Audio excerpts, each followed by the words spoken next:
अभी शबीर अहमद शाह की बात पूरी भी नहीं हुई थी कि अचानक छत पर किसी के कूदने की आवाज आई। उसी के साथ ऐसा लगा जैसे दरवाजों पर बैक वक्त कई अफराद लाते मार रहे हों। वो सब संभले भी न थे कि सायरन की आवाज सुनाई देने लगी। यह आवाज बहुत करीब से आ रही थी, शायद घर के दरवाजे से। सूरज सिंह। शबीर अहमद शाह तिलमिलाकर उठ गए। सुरिंदर। सूरज सिंह दाड़ा। उसकी आंखें सुर्ख हो गई थी। उसने पिस्तौल की तरफ हाथ बढ़ाया। कमरे में उस वक्त सिर्फ यही एक हथियार था। शबीर अहमद शाह और उनके साथी गैर मुसल्लह होकर आए थे। उसी वक्त दरवाजा टूट गया। Hands up. स्याह लिबास वाले कई कमांडोज एक साथ बरा मार कर कमरे में घुस आए। उन्होंने बहुत फुर्ती से पोजीशन संभाली थी। 3 अफराद सूरज सिंह की तरफ झपटे थे, मगर इससे कबल के वो उसे दबोच लेते। बबर खालसा के कमांडोज ने पिस्तौल की नाल मुंह में रख कर लबलबी दबा दी। शबीर अहमद शाह ने धमाके सुनने से पहले ही मुंह दूसरी तरफ फेर लिया। सूरज उस वक्त अपना खुलूस साबित करने के लिए सिर्फ यही कुछ कर सकता था जो उसने किया, लेकिन शबीर अहमद शाह को अंदाजा था कि उनकी इस तरह गिरफ्तारी क्या गुल खिलाएगी। एक तरफ तो कश्मीरी मुजाहिदीन आइंदा सिखों से इस तरह राब्ता नहीं करेंगे, तो दूसरी तरफ भारतीय एजेंट ये तासुर देने की कोशिश करेंगे कि खालिस्तान के हामियों ने कश्मीरियों से फिर गद्दारी की है। उन्हें सबसे ज्यादा अफसोस अपनी इस तरह गिरफ्तारी का था। श्रीनगर के पुलिस हेड ऑफिस में जो ही ये खबर पहुंची कि शबीर अहमद शाह को गिरफ्तार कर लिया गया है, वहाँ हलचल मच गई। एसपी अब्दुल्ला ने यह खबर सुनते ही इंस्पेक्टर जैनुद्दीन को देखा, जिनका चेहरा सुज चुका था। वो मगमूम अंदाज में सर हिलाते हुए कमरे से निकल गए। उनके फौरन बाद एसपी अब्दुल्ला अपनी कैप पहनते हुए गुलाम जिलानी पंडित के कमरे की तरफ दौड़ गए। उन्हें बताया गया था कि अशोक पांडे और दीगर अफसरान वहीं मौजूद हैं। डायरेक्टर जनरल पुलिस के कमरे में जश्न का समा था। पांडे इस तरह हंस रहा था कि उसके गंदे मसूड़े भी नजर आ रहे थे। पंडित निचला नहीं बैठ रहा था। आईबी के मोहन लाल की तो हालत अजीब थी। वो अपने आला अफसरों की मौजूदगी के बावजूद नाच रहा था। सीआरपी का तेवाड़ी टांग पर टांग रखे मुसलसल कुछ गुनगुना रहा था। उसकी आंखें चढ़ी हुई थी। रा का स्टेशन ऑफिसर वायरलेस पर कुछ कह रहा था। आओ अब्दुल्ला साहिब। गुलाम जिलानी पंडित ने मुस्कुरा कर नारा मारा। बड़ी जबरदस्त कामयाबी हुई है भाई। Yes sir. अब्दुल्ला एक खाली कुर्सी पर बैठ गए। एसपी साहिब बहरहाल मेरी इस कामयाबी से खुश नहीं होंगे सर। मोहन लाल ने सर झटक कर कहा, मेरा ख्याल है कि ये तो सिरे से खुशी नहीं हो सकते। क्या बक रहा है मोहन लाल? पांडे ने गुरा कर कहा, ये मत भूल कि अब्दुल्ला साहिब तुझसे कहीं बड़े अफसर हैं। शांति शांति। तिवारी ने मेज पर हाथ मार कर कहा, पांडे जी को इस तरह चिल्लाना अच्छा नहीं लगता। वैसे मोहन लाल की हौसला अफजाई करनी जरूरी है अब्दुल्ला साहिब। ये सारा कारनामा अपने मोहन जी का ही है। अगर ये खोज ना लगाते तो इतनी बड़ी कामयाबी हरगिज नसीब नहीं होती। मुझे मोहन लाल की सलाहियतों पर कभी शक नहीं सर। एसपी अब्दुल्ला ने जवाब दिया, ये बड़े काम के आदमी हैं और इनके आदमी भी बड़े काम के हैं। क्या नाम है उसका? बांगड़ू। वही तुम्हारा खास आदमी है ना? मैं अपनी सोर्सेज किसी को नहीं बताता जनाब। मोहन लाल ने अकड़ कर जवाब दिया, मेरी राय यह है कि अब शाह जी को श्रीनगर लाकर अच्छी तरह तफ्तीश होनी चाहिए। डीआईजी पांडे ने मुंह चलाते हुए कहा, क्या ऐसा तो नहीं कि वो उसे जम्मू ले जाएं? ऐसा नहीं होना चाहिए। एसपी अब्दुल्ला फौरन बोले, सारा कारनामा श्रीनगर के मोहन लाल का और क्रेडिट ले जाए जम्मू का शांताराम। नहीं सर, अगर शबीर अहमद शाह को जम्मू ले जाने की कोई तजवीज है तो आप इसकी मुखालिफत करें और उन्हें हुक्म दें कि इतने बड़े मुलजिम को फौरन श्रीनगर लाया जाए। ये बात दुरुस्त है सर। मोहन लाल भी घबरा गया। उसे खदशा हो चला था कि कहीं वाकई जम्मू का कोई शांताराम इस कामयाबी का सेहरा अपने सर न बांध ले। मैं अभी बात करता हूँ। गुलाम जिलानी पंडित डेस्कटॉप वायरलेस की तरफ झुकता चला गया। शबीर अहमद शाह गिरफ्तार हो गए। टीपू के इस ऐलान ने इतना बड़ा धमाका किया कि वो सब के सब लम्हों के लिए गंग रह गए। जूबी और सिकंदर दोनों चंद मिनट कबल ही यहाँ पहुंचे थे। बाकी लोग पहले ही मौजूद थे। वो हरी पर्वत फोर्ट के उस मकान में सेंट्रल जेल के करीब एक ऑपरेशन के बाद जमा हुए थे, जिसके दौरान हुर्रियत पसंदों ने पुलिस की एक पिकअप पर शब खून मारकर असलिया छीन लिया था। वो इस कामयाबी के बायस बेहद खुश थे कि फोन की घंटी बजी थी और फिर टीपू ने रिसीवर रखते हुए रूह फरसां खबर सुनाई थी। तुम सच कह रहे हो टीपू? सिकंदर ने हैरत से उसकी तरफ देखा। हाँ, टीपू ने जवाब दिया, ये इतला मलंग बाबा ने दी है और तुम जानते हो कि उनकी कोई इतला कभी गलत साबित नहीं हुई। गिरफ्तारी कहाँ हुई? रामबान में।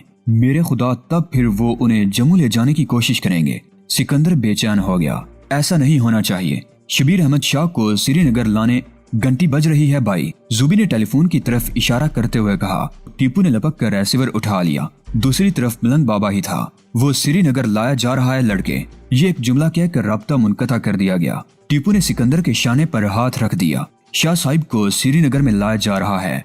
ठीक। सिकंदर उठ गया। बस अब बहुत आराम हो चुका दोस्तों, अपने तमाम राब्तों को अभी इस्तेमाल करना शुरू कर दो। कल श्रीनगर समेत तमाम इलाकों में मुकम्मल हड़ताल होगी, मुकम्मल हड़ताल। इतनी जल्द? नोमान नामी एरिया लीडर ने एतराज किया। हम अवाम तक हड़ताल की खबर किस तरह पहुंचाएंगे? मसाजिद के लाउड स्पीकरों के जरिए। सिकंदर ने जवाब दिया, ये ऐलान अभी शुरू करा दिए जाएं तो बेहतर है। आसिम ने उठते हुए कहा, मौलाना तुम फिक्र मत करो, ये काम मेरा है। सैयद अली गेलानी के नुमाइंदे ने जवाब दिया और वो कमरे से फौरन निकल गए। मैं भी जा रही हूँ। जूबी खड़ी हो गई। ठीक है, टीपू ने जवाब दिया। उसकी नजरें सिकंदर पर थीं और सिकंदर टुकर टुकर उसकी क्लाशनकोफ को देखे जा रहा था जो एक तरफ रखी हुई थी। सिकंदर, टीपू ने जूबी के जाने के बाद धीरे से आवाज दी, क्लाशनकोफ उठा लो टीपू। सिकंदर बहुत एतमाद भरे अंदाज में बोला, अब ये तुमसे जुदा नहीं होनी चाहिए, शायद इसके मुसलसल इस्तेमाल का वक्त आ गया है। तभी पूरा इलाका जबरदस्त धमाकों से लर्ज उठा। धमाकों की ये आवाज हर तरफ से आ रही थी। उन आवाजों में अगले ही लम्हे ऑटोमेटिक हथियारों की आवाजें भी आम हो गईं। सिकंदर, जूबी, मैं जूबी को देखता हूँ। टीपू घबरा कर भागता चला गया। पहला ब्रस्ट फायर होते ही जूबी दाईं तरफ एक गली में डुबकी लगाकर दूसरी गली में नमदार हुई और तेजी से उस इलाके की तरफ दौड़ने लगी जहाँ शैला रहती थी। फायरिंग सुनते ही उसे पहला ख्याल ग्रुप सेंटर में वापस जाने का आया था, लेकिन अगले ही लम्हे वो इस ख्याल को झटक कर दाईं गली में घुस गई थी। फिर दूसरी गली से निकलते वक्त वो यही सोच रही थी कि अगर सेंटर वापस चली जाती तो बेहतर होता। आगे लाल चौक की तरफ से भी फायरिंग की आवाजें सुनाई देने लगी थी। फिर उसने अचानक ही मीरा कदल की तरफ से आने वाली हवा में आंसू गैस की मिर्चें महसूस की थी। गोया मीरा कदल और उसके आगे का पूरा इलाका खतरनाक बन गया था।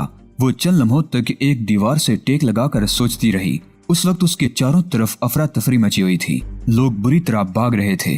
कहीं कहीं नौजवानों की टोलियां ये ऐलान कर रही थी कि कश्मीर के जाले सपूत शबीर अहमद शाह को गिरफ्तार कर लिया गया है। ये टोलियां बहुत फुर्ती से जगह बदलती जा रही थी। ऐसा लगता था जैसे उन्होंने इस अंदाज में खबरें आवाम तक पहुंचाने की खुसूसी तरबियत हासिल की है। ये नौजवान वाज़े तौर से मुस्लिम जांबाज फोर्स के रजाकार थे। अभी जूबी मौलाना आजाद रोड तक पहुंचने की तरकीब सोच रही थी कि एक रिक्शा तेजी से आया और उसके करीब रुक गया। अंदर बैठो। यह आवाज बेहद खुश्क और पथरीली थी। जूबी ने घबरा कर ड्राइवर की तरफ देखा और उसे पहचानने के बाद वो गड़प से रिक्शा में घुस गए। ये फराज था, सिकंदर का बेहतरीन साथी जांबाज दोस्त। तुम इस वक्त यहाँ क्या कर रही थी? फराज ने अपने मखसूस पथरीले लहजे में सवाल किया। अल-फतह ग्रुप से ताल्लुक रखने वाले इस जियाले से उसकी महज 2-3 मुलाकातें ही हुई थी। मैं उन लोगों से मिलकर निकली ही थी कि कहाँ जाओगी? अगर मुमकिन हो तो हॉस्टल पहुंचा दो। जूबी ने कदरे पशेमानी से कहा, यह मुमकिन नहीं। फराज का जवाब दो टोक था। रास्ते में जगह जगह हंगामे हो रहे हैं। लोग रिक्शा को आग भी लगा सकते हैं और हमें गिरफ्तार भी किया जा सकता है। मैं तुम्हें रतन रानी अस्पताल तक छोड़ देता हूँ। चांदनी नाम की एक नर्स होगी, उसे मेरा हवाला दे देना, बाकी काम वो खुद कर लेगी। मगर भैया कुछ नहीं, फराज तड़क कर बोला। जैसा मैंने कहा है वैसा ही होगा, लेकिन उन लोगों को ये इत्तला कैसे मिलेगी कि मैं बखैरियत हूँ? इस बार जूबी ने हिम्मत करके कह ही दिया। वो परेशान हो रहे होंगे, इसकी फिक्र मत करो। फराज का अंदाज इस बार कदरे बेहतर था। ये काम मैं कर दूंगा, लेकिन इस बात का ख्याल रहे कि अस्पताल में तुम वही करोगी जो चांदनी कहेगी। ठीक है, वो सर झुकाकर बोली। रिक्शा उस वक्त एक मस्जिद के करीब से गुजर रही थी जहाँ लोगों के ठट के ठट लगे हुए थे और लाउड स्पीकर पर शबीर अहमद शाह की गिरफ्तारी का ऐलान हो रहा था। ऐलान खत्म होने से कबल ही दूसरी मस्जिद आ गई। यहाँ भी लाउड स्पीकर पर कोई कलामे इकबाल पेश कर रहा था। उसी वक्त बाईं तरफ गांधी पार्क के करीब जबरदस्त नारेबाजी होने लगी। जूबी ने देखा बाज नौजवान एक सरकारी बस पर पथराव कर रहे थे। रिक्शा रतन रानी अस्पताल के कंपाउंड में दाखिल हुई तो हर तरफ यही शोर मचा हुआ था कि शबीर अहमद शाह की गिरफ्तारी पर एहतजाज के लिए आम हड़ताल शुरू हो चुकी है। फराज जूबी को लेकर सीधा मैट्रन के कमरे में आया जहाँ 2-3 नर्सें पहले ही मौजूद थी। मैट्रन ने फराज को देखते ही उन नर्सों को जल्दी फारिग कर दिया और अब जब उसने फराज की तरफ देखा तो उसकी गहरी काली आंखों में वही चमक थी जो सिकंदर को देखकर जूबी की आंखों में पैदा हो जाती थी। जूबी पल भर में सब कुछ समझ गई। चांदनी, ये मेरी बहन है ज़ुबैदा। तो ये मेरी बहन भी हुई। चांदनी खिल उठी। हेलो ज़ुबैदा, आदाब। जूबी ज़ेरे लब मुस्कुराने लगी। मैं जा रहा हूँ, फराज ने ताल्लुकात बलाए ताक रखते हुए कहा। ज़ुबैदा को गर्ल्स हॉस्टल तक पहुँचाना है, लेकिन जल्द। देर करोगी तो रास्ते बंद हो जाएंगे।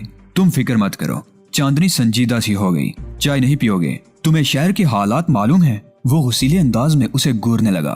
फराज का ये अंदाज खुद जूबी को भी पसंद नहीं आया था। दूसरी तरफ चांदनी भी समझ गई थी। ठीक है दोस्त, चांदनी ने कंधे उचका कर जवाब दिया। ज़ुबैदा जल्द अज जल्द हॉस्टल तक पहुंच जाएगी। اس کے لیے ایمبولینس کے استعمال پر تمہیں کوئی اعتراض تو نہیں ہوگا؟ خدا حافظ، فراز نے جواب دیا اور اس طرح پلٹ گیا جیسے اسے گفتگو کے طویل ہونے کا خدشہ پریشان کر رہا ہو۔ اللہ حافظ، چاندنی اور زوبی نے ایک ساتھ کہا۔ فراز چلا گیا اور چاندنی انٹرکام پر کوئی نمبر ملا کر چلانے لگی، جلدی کرو، ایک ایمبولینس چاہیے، فوراً گرلز ہاسٹل تک جانا ہے، ہری اپ۔ ریسیور رکھتے ہوئے چاندنی نے زوبی کی طرف دیکھا، پھر کسی انجانے خیال سے دونوں ہی مسکرانے لگی۔ سری نگر کے ایک سرے سے دوسرے سرے تک شبیر احمد شاہ کی گرفتاری کی خبر آگ کی طرح پھیلتی چلی گئی۔ بچہ پورا سے مہجور پل، کرن نگر سے شالیمار باغ، چشمہ شاہی سے صفا قدل تک ہر طرف سنسنی پھیل گئی۔ ایک عام خیال یہ تھا کہ اس بار بھارتی پولیس نے لمبا ہاتھ مارا ہے۔ کچھ لوگوں کے انداز میں مایوسی تھی، بہت سے غصے میں تھے، لیکن اکثریت کا خیال یہ تھا کہ بالائی سطح پر قیادت کی یہ پہلی آزمائش ہے۔ ابھی گلی کوچوں میں نعرہ بازی جاری تھی کہ روزنامہ وادی کی آواز نے کشمیر احمد شاہ کی گرفتاری سے متعلق ضمیمہ تقسیم کرا دیا۔ یہ اخبار ہاتھوں ہاتھ لیا گیا، لوگوں میں چھینا جھپٹی ہونے لگی۔ اخبار جس کسی کے بھی ہاتھ آیا وہ اسے لے کر رفو چکر ہو گیا۔ آخر کچھ سنجیدہ لوگوں نے اپنے طور پر اخبار کا یہ ورق بطور پوسٹر جگہ جگہ لگوا دیا۔ اس کی جلی سرخی میں مکمل اور عام ہڑتال کا اعلان تھا۔ لوگ ایک بار پھر چہمگوئیاں کرنے لگے، بس جی اب دلی دربار والوں کے دن پورے ہو گئے۔ ایک معمر شخص نے بڑے پرجوش انداز میں کہا، وہ کیسے چچا جی؟ قریب کھڑا ہوا نوجوان بولا، انہوں نے شاہ جی پر ہاتھ ڈالا ہے بیٹے۔ معمر شخص نے جواب دیا، یہ تو بارش کی پہلی بوند ہے چچا، اب ہمیں ایک طویل جدوجہد کے لیے تیاری کرنی ہوگی۔ شاہ صاحب کی گرفتاری کشمیری جہاد کی تاریخ کا صفحہ اول ہے۔ کیا بات کرتے ہو نوجوان؟ معمر شخص نے جلا کر کہا، بھارتی حکام اب ہمارے جلسے جلوسوں کے سامنے ٹک نہیں سکیں گے، عوامی سیلاب انہیں بہا کر لے جائے گا۔ سمجھے، میرا تجربہ تم سے زیادہ ہے، مگر میرا علم کہتا ہے کہ اب بھارتی درندے واقعی درندگی کا مظاہرہ کرنے والے ہیں۔ نوجوان نے پرسکون انداز میں جواب دیا، آپ جلوس نکالیں گے تو وہ طاقت استعمال کریں گے، اور طاقت کا جواب طاقت سے دینے کے لیے ہمیں ذہنی اور جسمانی طور سے تیار رہنا ہوگا۔ لوگوں نے نوجوان کو بغور دیکھا، بعض اسے استہزائیہ انداز میں گو رہے تھے تو بہت سو کی نظروں میں اس کے لیے بڑا احترام تھا۔ یہ لوگ نوجوان کی اس پیش گوئی سے متفق نظر آ رہے تھے کہ اب حقیقی امتحان شروع ہونے والا ہے۔ ہماری ہڑتال مکمل ہے۔ بھگوان پورا سے سکندر کو فون پر اطلاع ملی تو وہ سر ہلانے لگا۔ شبیر احمد شاہ کی گرفتاری کے بعد طلوع ہونے والے سورج کو سری نگر میں پہیا جام ہی نظر آیا تھا۔ 12 بجے کے بعد سکندر کو اپنے ٹیلی فون، واکی ٹاکی اور وائرلیس پر ہڑتال کی کامیابی سے متعلق اطلاعات ملنے لگی۔ عالمگیری بازار پوری طرح بند تھا۔ نوشہرہ، منڈی بل، سعید پورہ، سورا، بچہ پورہ اور عیدگاہ تک کے علاقے میں پہیا جام تھا۔ نوہنا، مہاراج گنج، نوا کدل، وینار، صفا کدل، علی کدل، زائنہ کدل اور جامع مسجد کے علاقوں میں مکمل ہڑتال تھی اور لوگ مسلسل مظاہرے کر رہے تھے۔ چنار باغ میں لوگوں نے اپنے طور پر جمع ہو کر جلسہ کرنے کی کوشش کی تھی، تاہم سیکورٹی پولیس نے زبردست شیلنگ کر کے انہیں منتشر کر دیا تھا۔ منتشر ہونے والے ان لوگوں نے طیش میں آ کر سرکاری دفاتر پر حملے شروع کر دیے تھے۔ بادشاہ کدل کے قریب مولانا آزاد روڈ پر نائڈوز ہوٹل کی طرف جانے والی سڑک پوری طرح بند تھی۔ شیروانی روڈ پر ایک کانگریس کا پیٹرول پمپ نظر آتش کیا جا چکا تھا۔ لال منڈی کے علاقے میں پارک پر نوجوان قابض تھے جن سے پولیس کی جھڑپیں جاری تھیں۔ ٹیگور ہال پر لہرانے والا بھارتی پرچم جلا دیا گیا تھا۔ چناری شریف جانے والی سڑک پر جگہ جگہ ٹائر جل رہے تھے۔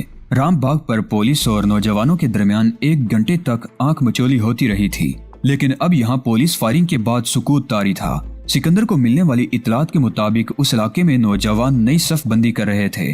راج باغ کے پورے علاقے میں آن پوش پولیس تعینات تھی۔ جی پی او، سری Nagar club emporium, Amar Singh club, آمار واڑی کے علاقوں میں ایسی زبردست ہڑتال پہلے کبھی نہیں دیکھی گئی تھی۔ شنکر اچاریہ ہلز کے علاقے میں کرن محل کے قریب ٹیپو کے گروپ نے ایک پولیس وین پر کامیاب چھاپا مار کر 1 درجن ایسے نوجوان رہا کرا لیے تھے جنہیں غالباً راج باغ کے عقوبت خانے لے جایا جا رہا تھا۔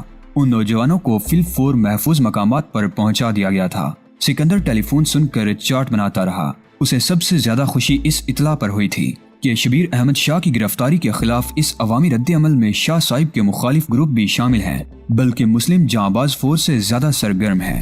العمر مجاہدین، الفتح گروپ جیسے چھوٹے دڑوں نے بھی زبردست کارکردگی کا مظاہرہ کیا تھا۔ میر واز بھی اس گرفتاری پر خاموش نہیں رہے تھے۔ میر واز کا مذمتی بیان بہت خوش آئند تھا۔ فون کی گھنٹی بجتے ہی سکندر نے ریسیور جپٹ لیا۔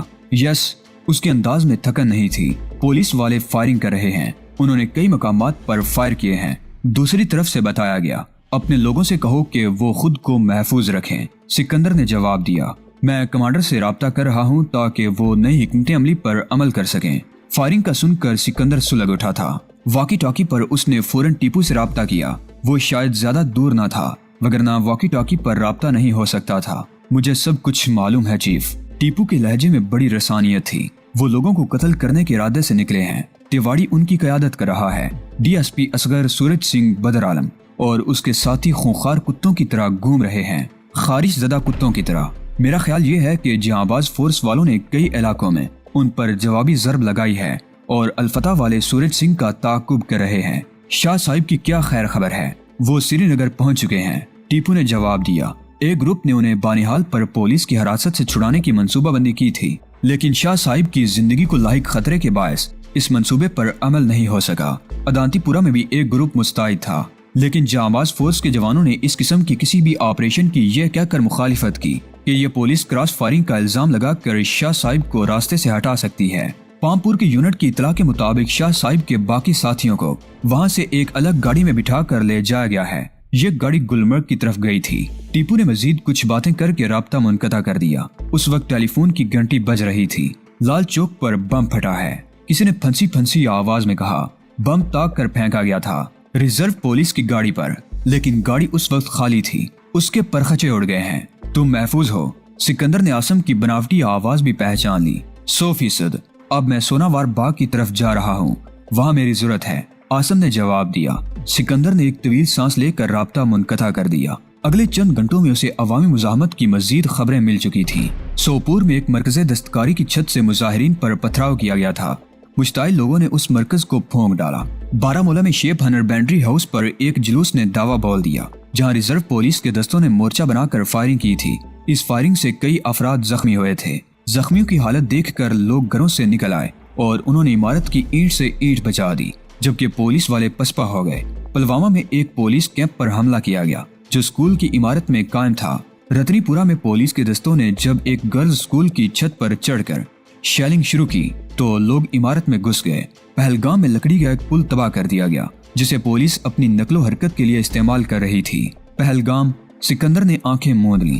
وہ بہت تھک چکا تھا۔ صبح سے اب تک اس نے محض 2 بند کباب کھائے تھے۔ چائے کی ایک پیالی بنانے کے لیے اسے اٹھنا پڑتا، لہٰذا وہ دیر سے چائے کی طلب پر قابو پائے ہوئے تھا۔ ہاں، اس کے سامنے ایش ٹرے سگریٹ کے ٹوٹوں سے بھر چکی تھی۔ اب تو سگریٹ کا تیسرا پیکٹ بھی ساتھ چھوڑنے والا تھا۔ ان تمام باتوں کے باوجود پہلگام کا نام سنتے ہی اس کی ساری تھکن دور ہو گئی تھی اور ایسا لگا تھا جیسے رگو پے میں نئی توانائی سرایت کر رہی ہو۔ تم نے تو اپنی موجودگی کا ثبوت دے ہی دیا اکبر، وہ زیر لب بولا۔ اکبر کا سراپا اس کی نظروں میں گھوم گیا۔ پہلگام کے حوالے سے اسے فرضی بھی یاد آ گئی اور یہ بھی یاد آیا کہ وہ اپنے شوہر ڈاکٹر اسلام کے ساتھ وہیں سرگرم ہے۔ گزشتہ ہفتے اسے یہی اطلاع ملی تھی کہ فرضی اور اسلام دونوں حریت پسندوں کی چھپ چھپا کر آنت کر رہے ہیں۔ گھنٹی بجنے پر ہی وہ خواب و خیال کی دنیا سے نکل سکا، لیکن یہ گھنٹی ٹیلی فون کی نہیں، دروازے کی تھی۔ وہ انگڑائی لے کر اٹھ گیا۔ اس نے بے خوف و خطر دروازہ کھول دیا۔ باہر انسپیکٹر زین الدین سادہ لباس میں موجود تھا۔